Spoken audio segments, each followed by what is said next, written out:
visão de Jesus acerca de assuntos que ainda hoje nos causam certa polêmica.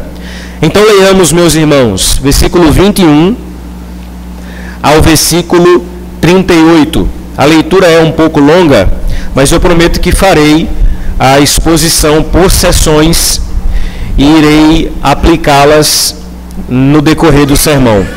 Vamos ler então? Diz assim: vocês ouviram o que foi dito aos seus antepassados: não matarás, e quem matar estará sujeito a julgamento. Mas eu digo a vocês que qualquer que se irar contra seu irmão estará sujeito a julgamento. Também qualquer que disser a seu irmão racá será levado ao tribunal. E qualquer que disser louco corre o risco de ir para o fogo do inferno. Portanto, se você estiver apresentando sua oferta diante do altar e ali se lembrar de que seu irmão tem algo contra você, deixe sua oferta ali diante do altar e vá primeiro reconciliar-se com seu irmão.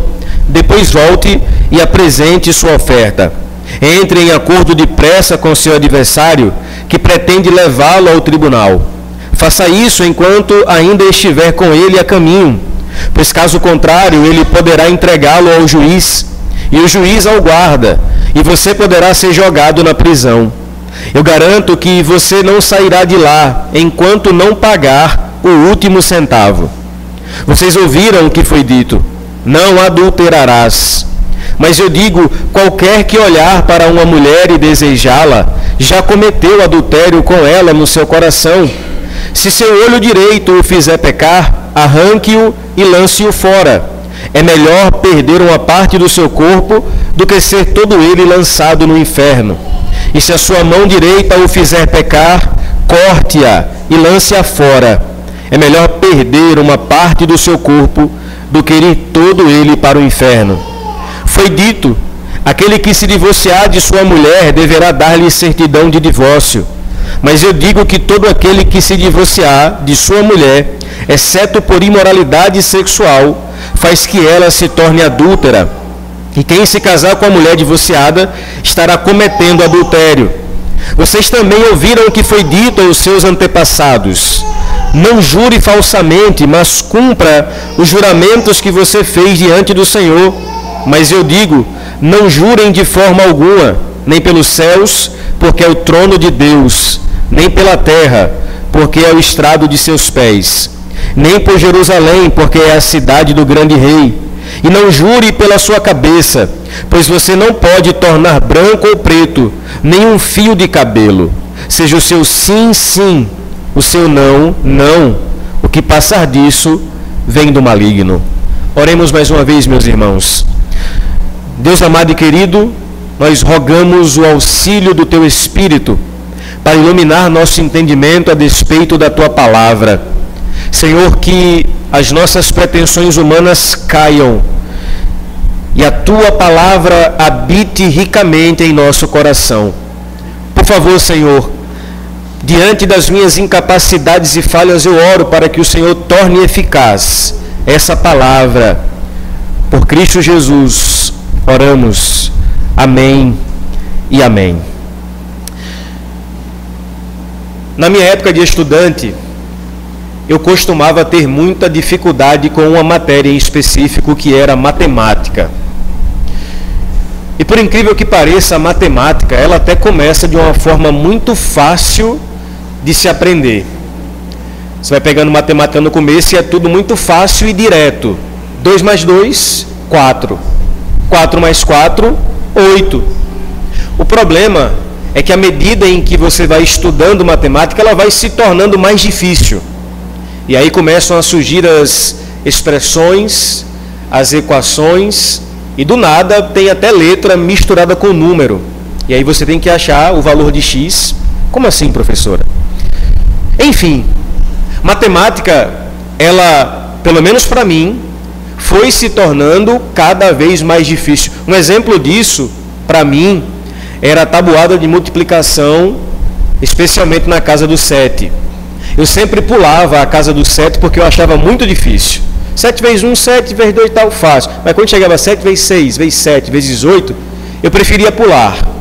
Até que eu percebi que se de fato eu quisesse aprender, eu não poderia pular a tabuada do 7. Ouça bem, coisas difíceis não devem ser evitadas. E por que eu estou dizendo isso? Porque hoje eu tenho a missão de pregar um texto que, se dependesse de muito, seria pulado.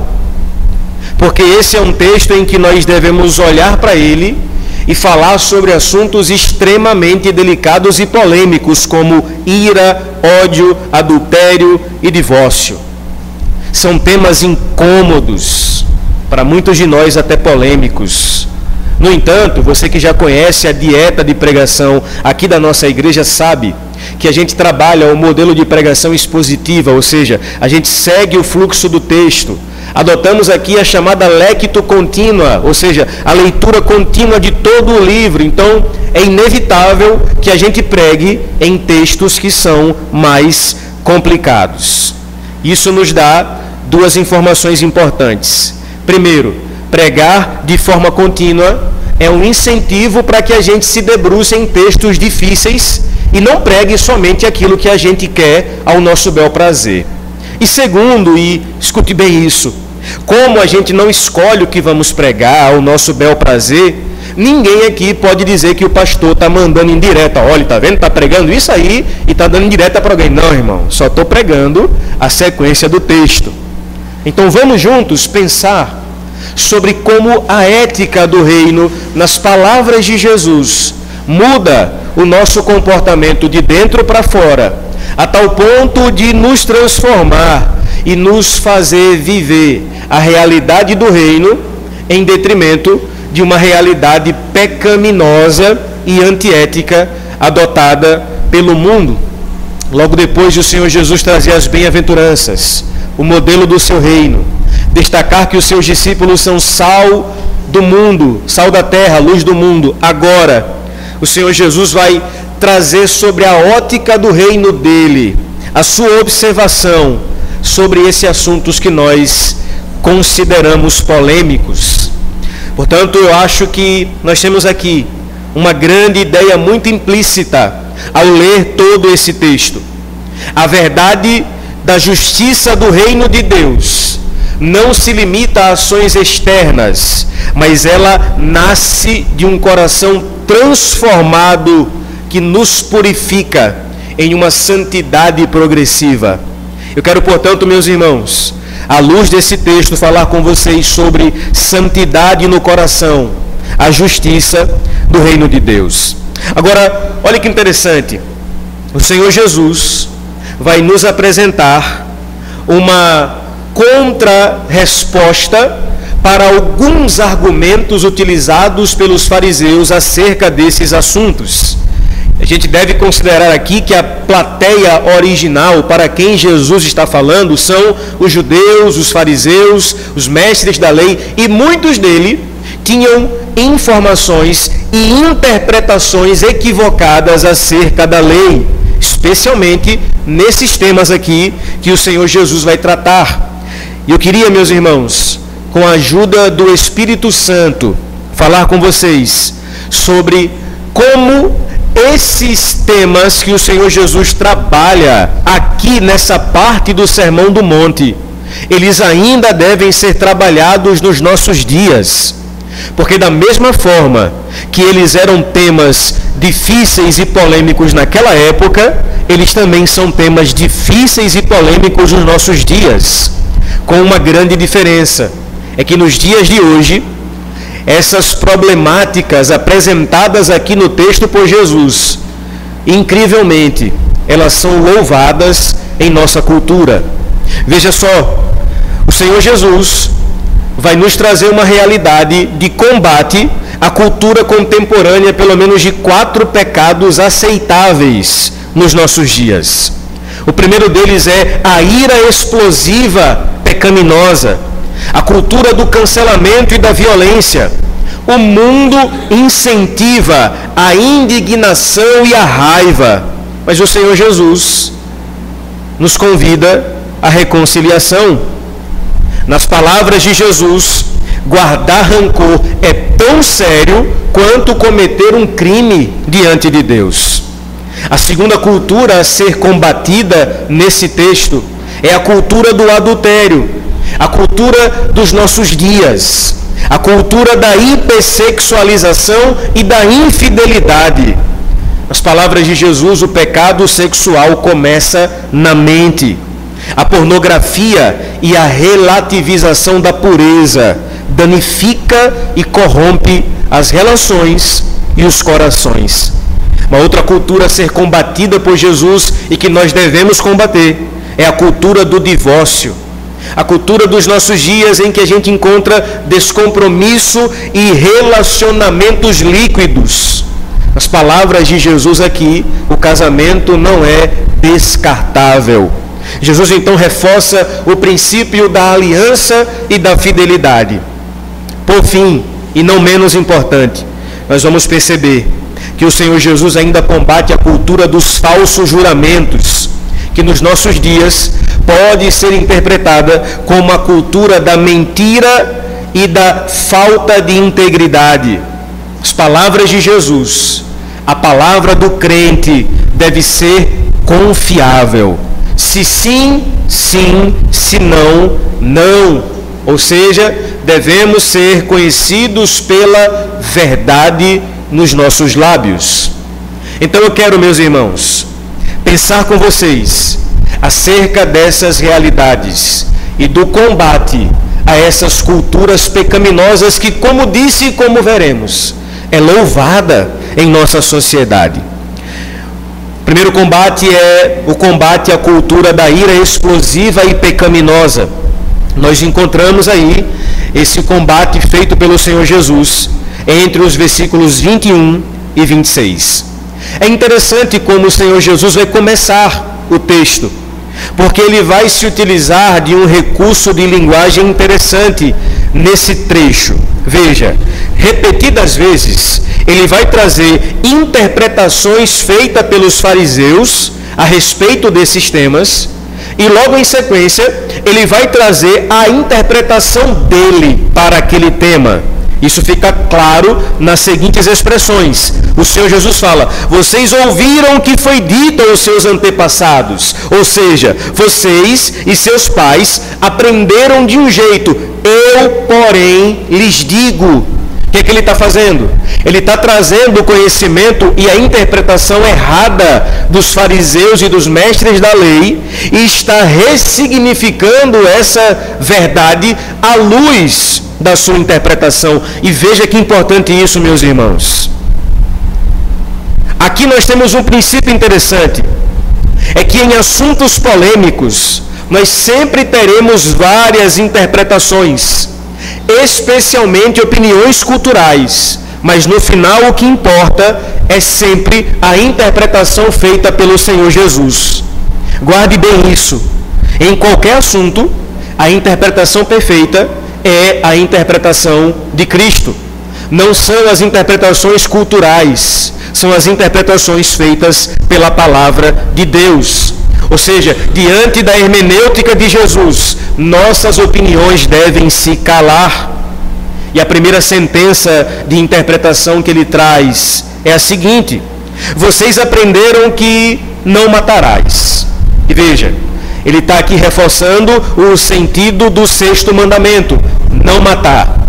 O problema é que os fariseus achavam que não matar era apenas não assassinar, não tirar a vida do outro. Só que o Senhor Jesus vai ampliar esse mandamento.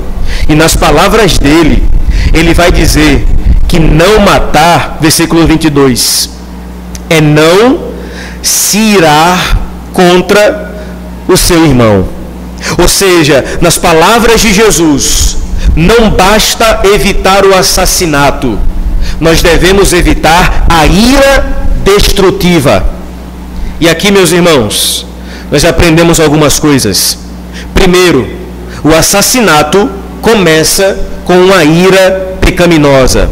Nós podemos não matar pessoas de fato, mas nós podemos matá-la em nossos corações, através das nossas palavras e ações. Segundo, A raiva que começa no coração é expressa por palavras e ações. O nosso grande problema, meus irmãos, é um problema de coração. O que guardamos em nosso coração pecaminoso naturalmente será levado para os nossos lábios e, na lógica de Jesus, assassinaremos irmãos no coração.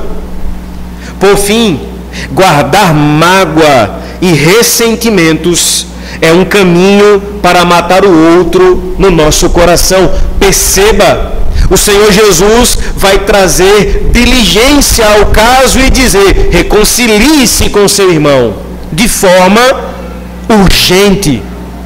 A grande verdade, meu irmão, é que na sociedade atual, nós somos tentados a matar pessoas em nosso coração o tempo todo, seja nas relações por uma palavra dita ou não dita, seja no trabalho por uma desavença pessoal, seja no trânsito por uma briga infantil, seja nas redes sociais por um debate sem sentido.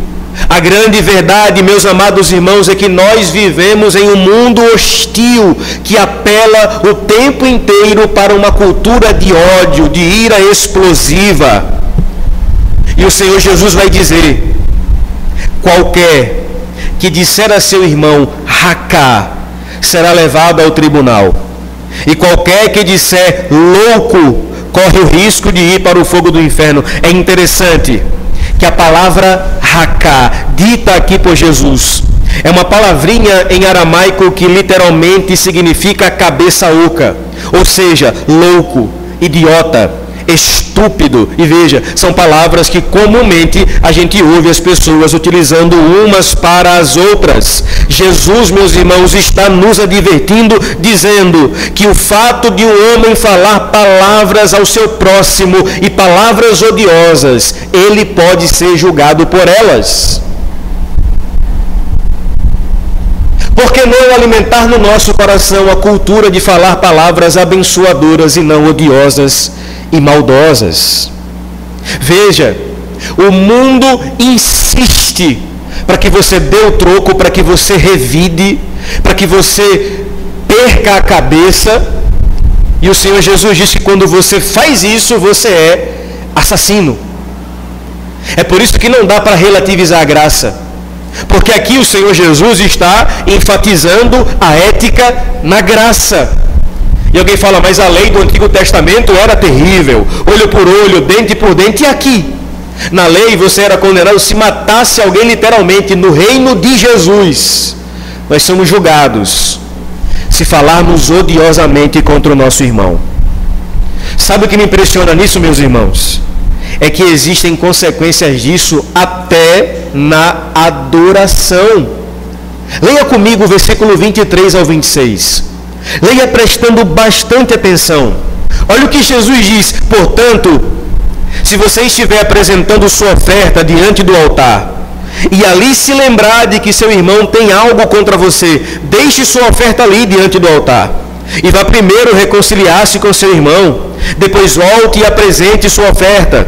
Entre em acordo depressa com seu adversário que pretende levá-lo ao tribunal. Faça isso enquanto ainda estiver com ele a caminho, pois caso contrário, ele poderá entregá-lo ao juiz, e o juiz ao guarda, e você poderá ser julgado na prisão, ou ser jogado na prisão. Eu lhe garanto que você não sairá de lá, enquanto não pagar o último centavo. Jesus nos ensina algo profundo e revolucionário. Para Deus, meus irmãos, o estado do nosso coração importa mais que os ritos religiosos que a gente pratica. Você entende a seriedade e a profundidade disso? O Senhor Jesus, interessantemente, traça um paralelo entre o sacrifício ou oferta e o relacionamento. No contexto judaico para o qual o Senhor Jesus aqui está falando, apresentar ofertas no altar era um dos atos mais sagrados possíveis. Aí o Senhor Jesus inverte a lógica tradicional e deixa claro que um coração contaminado pelo ódio invalida uma adoração verdadeira. Sabe por quê, meus irmãos? Porque antes de analisar as nossas ações, o nosso Senhor avaliza os nossos corações. Não é sobre ação, é sobre a intenção que move o nosso coração. Portanto, meus amados irmãos, note bem as palavras do Senhor Jesus. Se você estiver apresentando sua oferta e lembrar que seu irmão tem algo contra você, vá primeiro se reconciliar. Sabe o que isso aqui significa? Que adoração não é só cantar, ofertar, ou estar aqui presente no culto domingo após domingo. Adoração é, antes de tudo, um coração alinhado com Deus e com o irmão. Isso aqui é muito profundo, meus irmãos, e revolucionário. O que Jesus está dizendo é que adorar a Deus enquanto se carrega rancor contra alguém é uma contradição. Como nós iremos adorar ao Senhor estando em litígio com o nosso irmão? Como nós dizemos que na canção amamos a Deus a quem não vemos e odiamos o nosso irmão a quem vemos? O Senhor Jesus, então, nos ensina algumas lições com essa realidade. A primeira delas é: o perdão vem antes do culto. Muitas vezes nós queremos nos aproximar de Deus, mesmo guardando mágoas e ressentimentos contra pessoas, inclusive próximas. Jesus nos ensina que antes de levantarmos as nossas mãos em adoração, precisamos acertar as pendências nas relações. Segundo, e olha que importante, é necessário pressa na reconciliação. No versículo 25, Jesus traz um princípio prático: entre em acordo depressa com o seu adversário. Sabe por quê? Porque o ódio e o desentendimento devem ser resolvidos o quanto antes e rapidamente. Protelar brigas e dissensões pode trazer sérias consequências. Meus amados irmãos, o Senhor Jesus nos mostra que a adoração que Deus aceita é uma adoração de um coração que não está endurecido.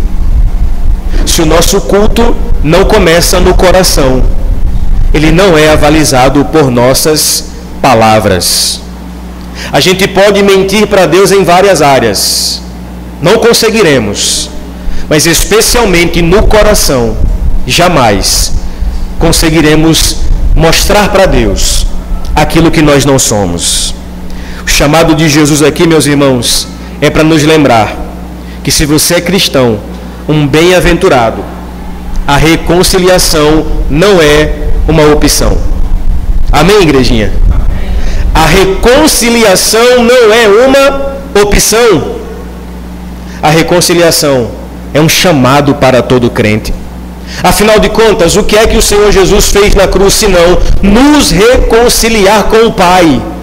E como imitadores de Cristo, Ele nos chama para nos reconciliarmos uns com os outros. Acredite, meu irmão, brigas e dissensões, elas serão comuns na nossa vida, inclusive na igreja. Por quê? Porque ainda estamos do lado de cada eternidade. E desde o Gênesis 3, desde quando o pecado entrou no mundo, pessoas estão em litígio. O ponto é lembrar que a proposta de perdão nos liberta, enquanto ressentimentos escravizam. Saia daqui hoje pensando sobre isso. Não demore na reconciliação. A ira explosiva pode corroer o nosso coração. A segunda cultura a ser combatida no Sermão do Monte é a cultura do adultério, a cultura da hipersexualização e da infidelidade. Olha o que ele vai dizer entre os versículos 27 e 30. Vocês ouviram o que foi dito: não adulterarás. Mas eu lhes digo, qualquer que olhar para uma mulher para desejá-la, cometeu adultério com ela no seu coração. Se o seu olho direito o fizer pecar, arranque-o e lance-o fora. É melhor perder uma parte de seu corpo do que ser todo ele lançado no inferno.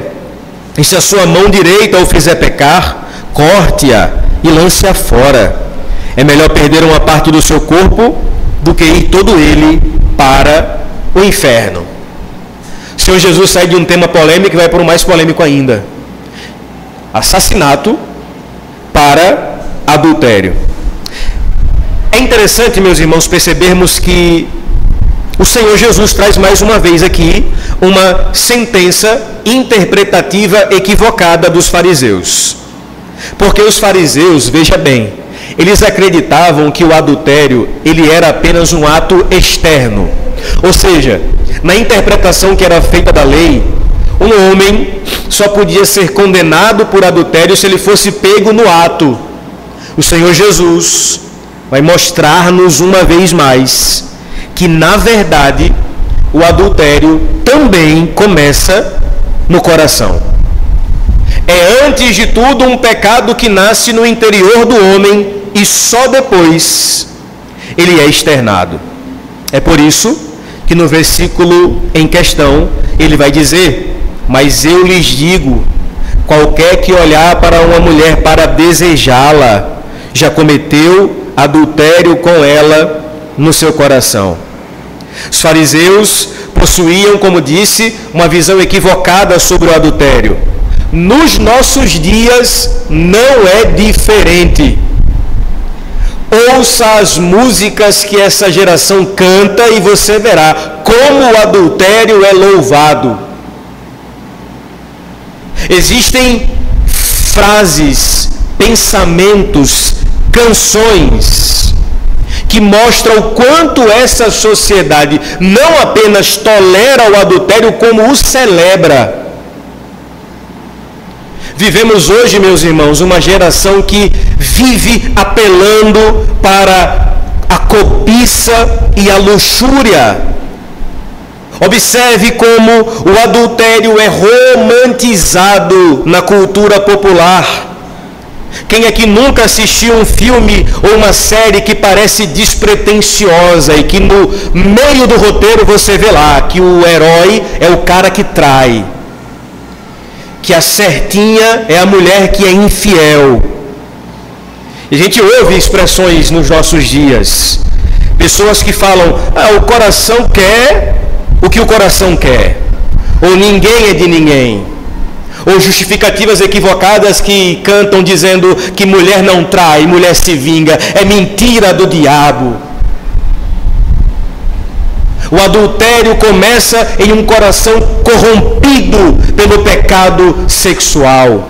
E não à toa o Senhor Jesus sai de adultério para divórcio. Porque a mesma palavra para adultério, que é porneia, pode ser aplicada para outros pecados sexuais. E por que isso, pastor? Porque o mundo de hoje, meus irmãos, está mergulhado em uma hipersexualização. Hoje em dia, até propaganda de cotonete tem que ter uma mulher seminua apelando para vender o produto. A nossa sociedade louva aquilo que a Bíblia chama de pecado. Redes sociais, então, estão encharcadas de aplicativos de encontros, pornografia acessível, tudo isso criando um ambiente para cobiça, preparando o coração para pecar.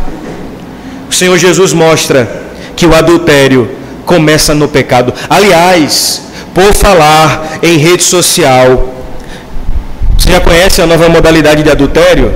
A infidelidade digital. Interessante como o pecado vai ganhando novas formas. E o adultério hoje está para além do desejo. E muita gente justifica que não trai fisicamente o cônjuge, mas deseja outros cônjuges nas redes sociais. Vou polemizar, nos doramas da vida,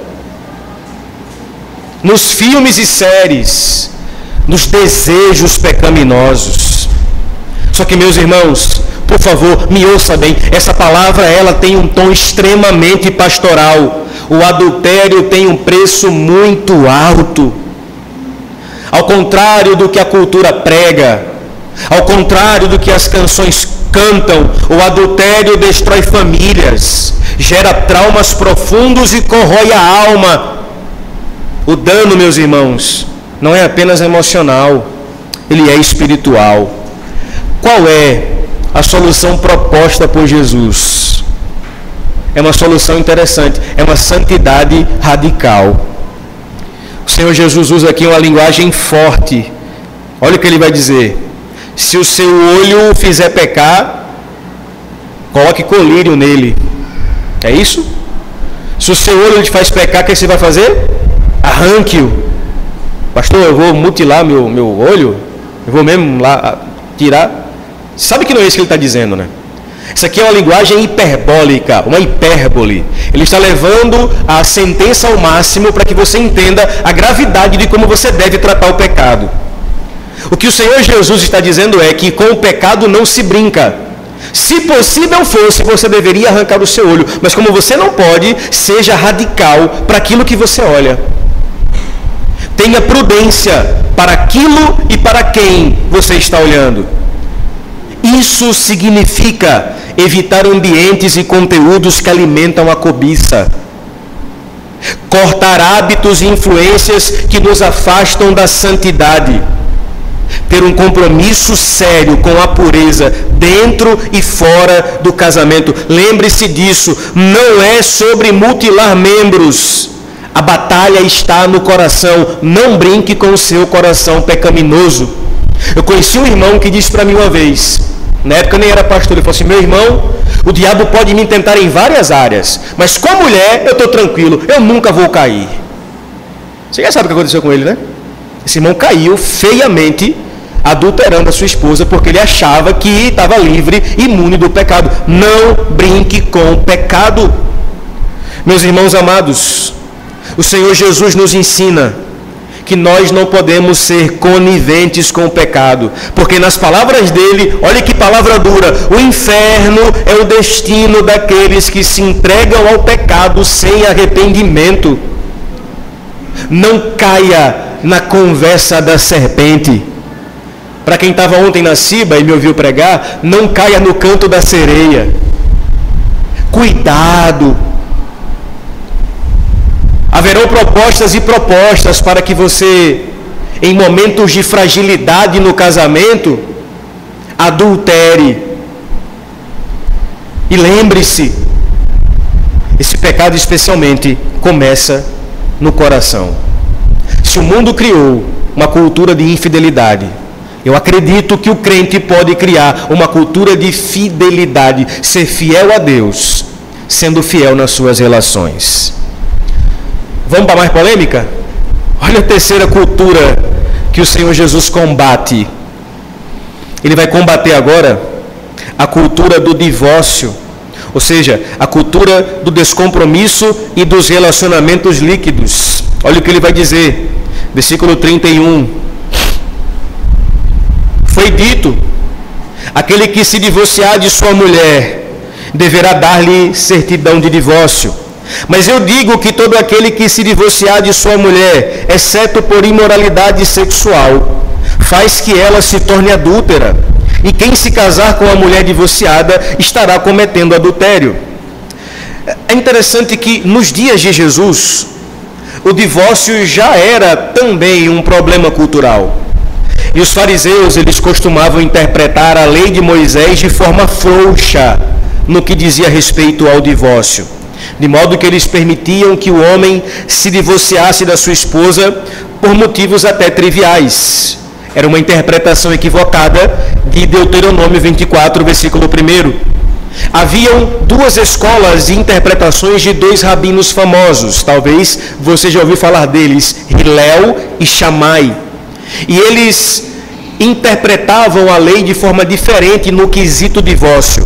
Shammai entendia que o divórcio só poderia ser concedido em casos de porneia, ou seja, em casos de pecados na área sexual. O Senhor Jesus reforça essa ideia. Enquanto Hilel, olha que interessante, esse rabino entendia que o marido tinha direito de pedir o divórcio em qualquer coisa ofensiva contra ele. Com base nisso, os fariseus, nos dias de Jesus, diziam que se a mulher deixasse queimar a comida do jantar, seria um motivo para que ele se divorciasse. Ou até mesmo se o marido achasse uma mulher mais bonita, ele poderia pedir carta de divórcio, que não teria problema. São justificativas que você pensa assim, caramba, como é que pode, né? Que cultura é essa? Mas pense bem, nos dias de hoje, as justificativas para o divórcio também não são tão diferentes. É ou não é? Hoje em dia, as pessoas já casam tendo em vista que se não der certo, a gente acaba e vai cada um para o seu lado. Culturas como a cultura do se brigar, vá para a casa de mamãe, alimentam essa ideia de que o relacionamento se torna líquido e que, portanto, ele pode ser dissolvido a qualquer momento, porque a nossa geração vive a cultura do descartável. Copos descartáveis, fraldas descartáveis, relacionamentos descartáveis. Se algo quebra, meus irmãos, nós consertamos. A gente não joga fora o que se quebra. Agora veja, infelizmente, essa mentalidade também chegou ao casamento. Hoje muitas pessoas não enxergam mais o casamento como um compromisso de vida, mas algo extremamente pessoal. Enquanto eu estiver feliz, eu estou nessa. Mas se os dias maus chegarem e eu ficar triste, eu não fico mais nesse casamento. Expressões comuns nos nossos dias. Se não for bom, separa. Eu mereço ser feliz. São expressões que revelam uma mente que prioriza o individualismo em detrimento da relação. A indústria do entretenimento, ela glamoriza o divórcio, retratando o casamento como algo retrógrado e o divórcio como uma nova chance para se reencontrar. Na verdade, irmãos, o divórcio deve ser uma tragédia a ser evitada.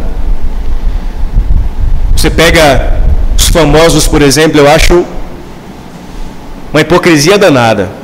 Quando dois famosos se separam, eles emitem nota oficial. E na nota oficial você vê a hipocrisia. Tipo assim, separamos, mas cada um foi para o seu lado em paz. Estamos bem e somos amigos. Mentira do diabo. Ninguém que sai de um casamento e enfrenta o divórcio sai bem. No divórcio, meus irmãos, só quem ganha é o advogado. Todo mundo sai perdendo. Mas para dizer que estão bem, né? As pessoas não assumem a sua real condição. O ponto é que na nossa sociedade está até fácil se divorciar. Você já ouviu isso? Hoje em dia é fácil, você vai no cartório, chega lá, assina rapidinho. Antigamente não. Antigamente era uma burocracia, era um parto se divorciar. E havia casos até que chegava lá, o juiz falava assim, tem certeza que vocês querem divorciar? Não quer não se reconciliar? Aí na hora a pessoa fala, vamos, né? Aí voltava. Nem chegava a divorciar. Hoje em dia, questões de minutos, você já está divorciado. Pastor, por que as pessoas têm se divorciado? Eu diria porque muitos deles criam expectativas irrealistas sobre o próprio casamento. Muitos têm uma visão de casamento superficial. Tem muita gente que casou, mas não quer largar a vida de solteiro. Tem muita gente que casa, mas vive uma vida voltada para si e não para o outro. O problema maior é exatamente a falta do compromisso com o princípio bíblico. O casamento é uma aliança indissolível, ou indissolúvel, melhor dizendo.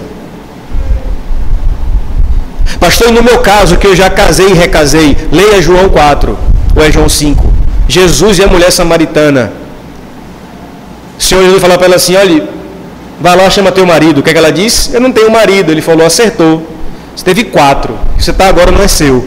Então, na linguagem de Jesus, aquele que eu estou, A pessoa que eu estou agora é a pessoa com a qual ele enxerga sendo meu cônjuge. Seja fiel a ele ou a ela. Meus irmãos, assim como o adultério tem um impacto profundo e terrível, o divórcio também é devastador. O divórcio não é apenas uma questão pessoal, mas é uma questão com consequências profundas. Divórcio destrói emocionalmente pessoas, traz feridas irreparáveis nos filhos que sofrem com a separação dos pais. E, sobretudo, enfraquece a sociedade, já que a família, a sociedade, está baseada nas famílias. A resposta bíblica para isso, meus irmãos, é restaurar e não descartar. Olha que maravilhoso. O Senhor Jesus nos chama a cultivar um compromisso sério no casamento, baseado no amor, na paciência e no perdão. Portanto, meus irmãos, se casamento não é fácil, divórcio é muito pior. Que o Senhor nos dê a graça de nos mantermos fiéis ao princípio do casamento, porque se o mundo o relativiza, a igreja ainda o considera como sagrado. Aliás, não falte aos encontros de homens e mulheres. Todo último sábado estamos aqui, reforçando princípios para a vida. Terça-feira passada, agora na escola bíblica, ou retrasada, acho que passada, a irmã Deise falou aqui do quanto esses encontros têm ajudado no seu casamento. Talvez seja isso que você precisa, orientação bíblica, porque pela nossa própria força nós vamos viver em litígio e em briga, e o casamento se torna uma panela de pressão, a qualquer momento pode explodir. O último combate ou a última cultura a ser combatida, as palavras de Jesus, é a cultura dos falsos juramentos, da mentira e da falta de integridade. Versículos 33 a 38 diz assim: vocês também ouviram o que foi dito aos seus antepassados: não jure falsamente, mas cumpra os juramentos que você fez diante do Senhor. Mas eu lhes digo, não jurem de forma alguma, nem pelo céu, porque é o trono de Deus, nem pela terra, porque é o estrado de seus pés, nem por Jerusalém, porque é a cidade do grande rei. E não jure pela sua cabeça, pois você não pode tornar branco ou preto nenhum fio de seu cabelo. Seja o seu sim, sim, e o seu não, não. O que passar disso vem do maligno. Vocês ouviram o que foi dito, olho por olho e dente por dente. O Senhor Jesus aqui traz mais uma ação contracultural do reino de Deus. E lembre-se, o que Jesus está dizendo aqui no Sermão do Monte é que por você pertencer ao reino de Deus, você vive de forma diferente. Por você ser participante do reino, a maneira como você vive é diferente da maneira como o mundo vive. E agora, o Senhor Jesus mostra o perigo da falta de credibilidade nas nossas palavras. Veja, na época de Jesus, os juramentos eram feitos com frequência para manipular e distorcer a verdade. Quando um judeu queria dar ênfase à sua palavra, mesmo sabendo que não a cumpriria, ele costumava jurar pelo céu, pelo templo, por coisas sagradas. Mas no fim, ele mesmo que estava jurando sabia que não ia cumprir. Mas para dar a assertividade e seguridade às suas palavras, ele costumava jurar pelos céus, pela terra, pelo templo e por aí vai. O Senhor Jesus, então, vai condenar essa prática, ensinando a verdadeira espiritualidade baseada na verdade. Veja, meus irmãos, nós não precisamos de juramentos grandiosos, precisamos apenas falar a verdade e sermos íntegros.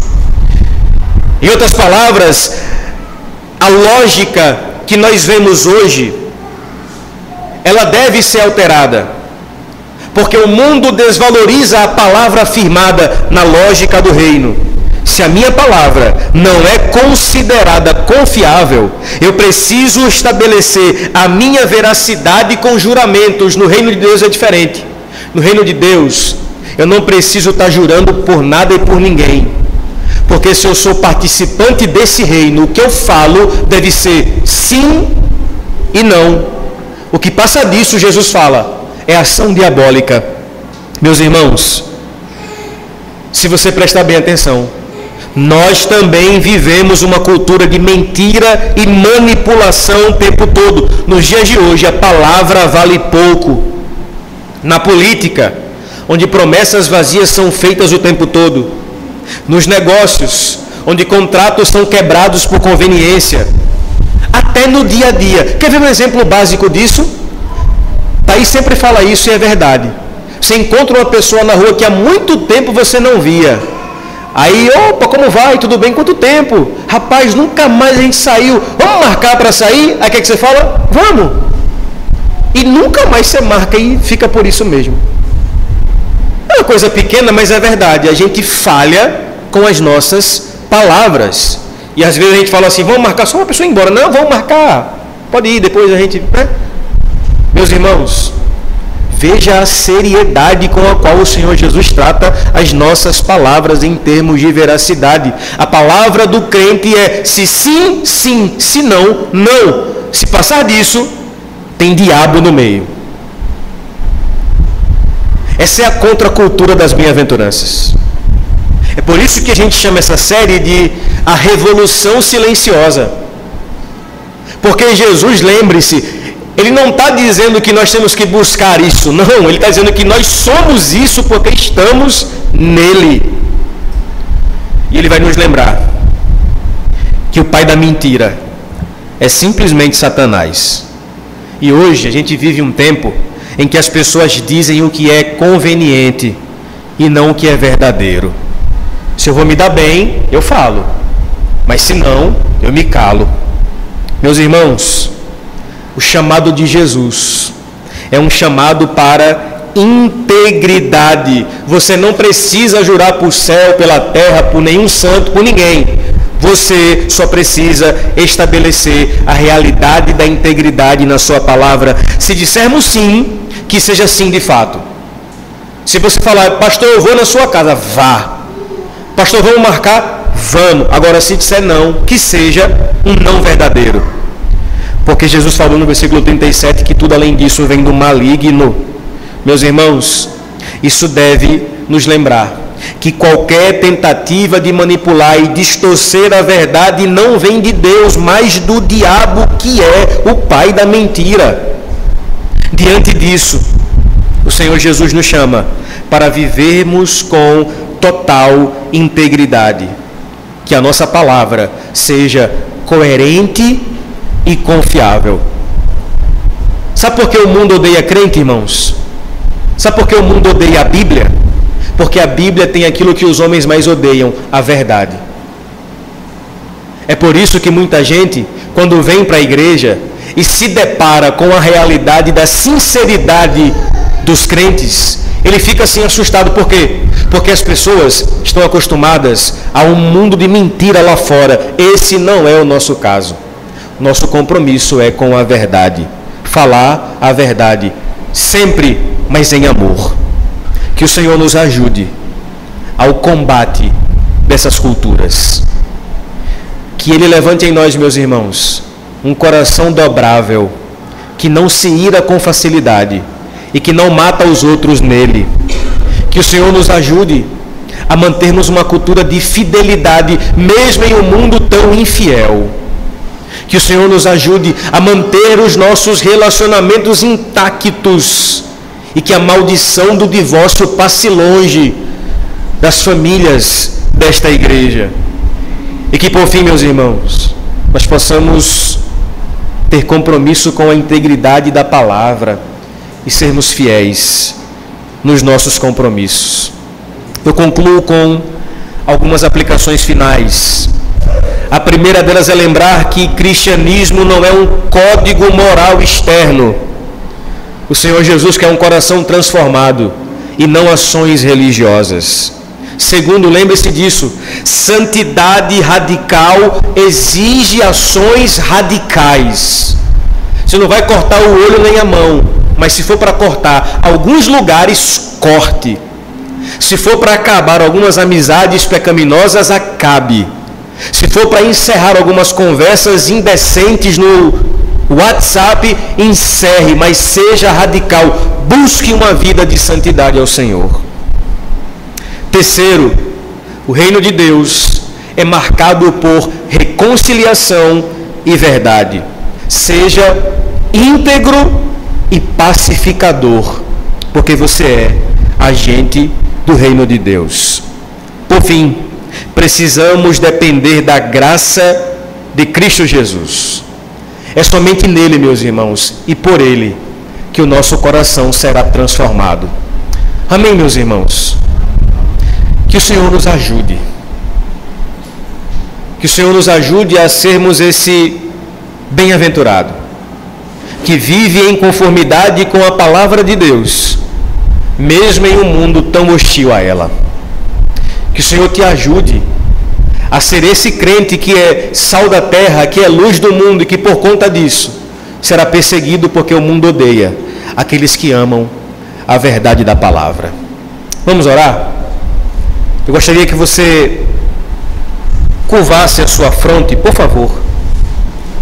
Fechasse os seus olhos e, de forma desnudada diante do Senhor, em primeiro, reconhecesse o quanto o seu coração é pecaminoso, mas também clame ao Pai, pedindo que Ele te ajude a viver um caminho de santidade. Essa, meu irmão, é uma grande oportunidade. O culto sempre tem algumas funções, alguns tipos de caráter. E um dos caráteres do culto é o caráter formativo. Deus nos ensina no culto, nas canções, na palavra, e também em um momento como esse de reflexão. Não se engane. O seu coração tentará te levar por lugares pecaminosos. Que o Senhor nos ajude a nos mantermos santos, ou seja, separados, vivendo uma santidade progressiva, agradando a Deus, ainda que desagradando pessoas. Que o Senhor Jesus em nós e na nossa conduta, em tudo, seja glorificado. Por favor, ore ao Pai, peça a sua ajuda, reconheça o quanto você precisa dele, e que nesse momento o Senhor possa fortalecer o teu coração, fortalecer a tua vida, fortalecer os teus joelhos cambaleantes. Talvez você está aqui e esteja dizendo: pastor, eu estou prestes a pecar, a cair, o meu coração tem tentado me enganar. Pois bem, meu irmão, levante-se com a autoridade do Espírito Santo nessa noite, clame ao Pai e Ele te ajudará, Ele te fortalecerá. Não é por sua capacidade, por sua força, mas é pelo fato de que, pelos méritos de Jesus, nós desfrutamos dessa graça maravilhosa. Ó Deus Santo, como igreja, nós mais uma vez confessamos os nossos pecados. Eu começo por mim, Senhor, porque eu sei a pecaminosidade que habita o meu coração. Eu estou totalmente ciente do meu senso de inadequação. Quantas foram as vezes, ó Pai, que diante de Ti eu disse: Senhor, eu não sou digno da minha vocação. E falo isso de público para os meus amados irmãos. Porque de fato, Senhor, o nosso coração é enganoso, e eu sei que meu irmão está orando agora e também está confessando isso. O nosso coração tenta nos enganar. Somos seduzidos pelo mundo, pela lógica mundana que atrai os nossos sentimentos caídos. Ó Senhor, mas a Tua poderosa graça, aleluia, A tua poderosa graça, ó Pai, ela é eficaz para nos dar força nesse momento. Como Paulo disse a Timóteo, nós devemos nos fortificar na graça que há em Cristo Jesus. E nós sabemos, ó Deus, que essa graça está disponível para aqueles que creem e que dobram o seu coração diante de Ti. Ó Pai, vença o nosso coração, Senhor. Não nos deixe caminhar pelos nossos próprios passos. Não nos deixe escorregar pelo caminho do pecado. Nós queremos ser santos, Senhor. Queremos viver em santidade. Queremos agradar o Senhor na nossa conduta, nas nossas palavras, nos nossos negócios, nos nossos trabalhos, transições, em tudo que fazemos. Ó Senhor, ajuda-nos, ó Pai, para que sejamos íntegros. Nos livre de pequenas corrupções do dia a dia, de falsificações. Nos livre, ó Deus, da lógica mundana de falsificar para se dar bem, de burlar lei, burlar sistema e de se dar bem com aquilo que a gente sabe que é ilegal. O mundo louva isso, a tua igreja condena. Não é porque somos melhores, é porque nós somos redimidos, ó Pai. Nos ajude, Senhor, a dizer não para aquilo que a tua palavra diz não. Ainda que o mundo grite sim, que a nossa palavra seja uma palavra de postura em santidade. E que em Cristo, Senhor, nós possamos crescer à estatura do varão perfeito. Obrigado, Senhor, porque essa obra não depende de nós. Como é bom saber que isso não é um peso, não é um fardo. Tudo isso depende do Senhor, ó Deus. Ajude esse meu irmão a entender isso. Que ele não saia daqui pensando, nossa, que sermão difícil. Como é difícil ser crente. Não, Senhor, que ele não pense isso. Mas que ele pense, como é bom saber que não depende de mim. Como é bom saber que é o Senhor que fará essa grande obra. Porque de fato por nós, ó Pai, nós já teríamos caído faz muito tempo. Mas há uma graça irresistível tão maravilhosa que faz o Senhor insistir em nós. O teu amor é insistente. Como diz certa canção, é um amor que é ousado, um amor que vence montanhas, um amor que se arrisca a ponto de se entregar por nós e dar a sua própria vida. Senhor, molde o teu caráter em nós, para que então sejamos chamados de bem-aventurados. Se coloque de pé, meu irmão.